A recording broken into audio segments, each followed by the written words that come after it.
मायके का मान। जानवी बहुत ही सीधे और सरल स्वभाव की थी। उसको जीवन के दांव पेच कुछ कम समझ में आते थे। जानवी को जब लड़के वाले देखने आए तब भी जानवी कुछ ज़्यादा नहीं बोल पाई थी।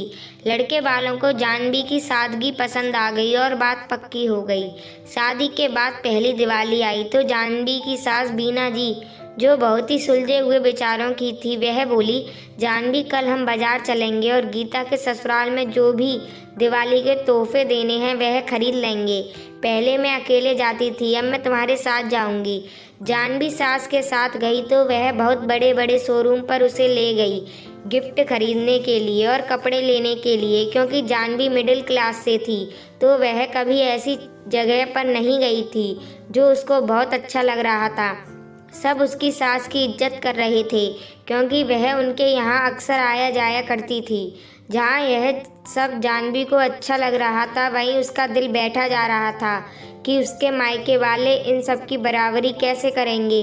क्योंकि दिवाली के बाद भैया दूज थी और जब उसकी ननद के लिए इतना सब हो रहा था तो उसको भी शायद उम्मीद हो। जानवी ने बातों बातों में अपने घर पर यह बात रखी तो उसकी माँ, जो कि एक विधवा थी, उन्होंने अपनी चूड़ियाँ गिरवी रखकर जानवी के लिए गोल्ड बनवा दिया और दिवाली पर उसके भाई भाभी को सामान लेकर भेजा।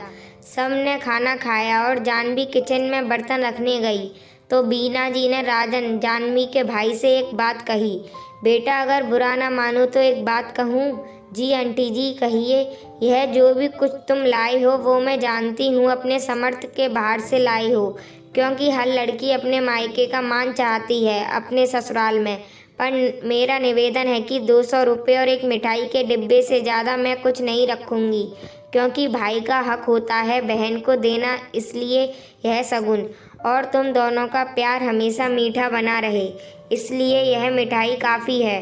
राजन के मना करने पर भी उन्होंने वह सामान वापस कर दिया, क्योंकि वह जानती थी कि वह सामान उन्होंने अपनी चादर से बाहर जाकर खरीदा है।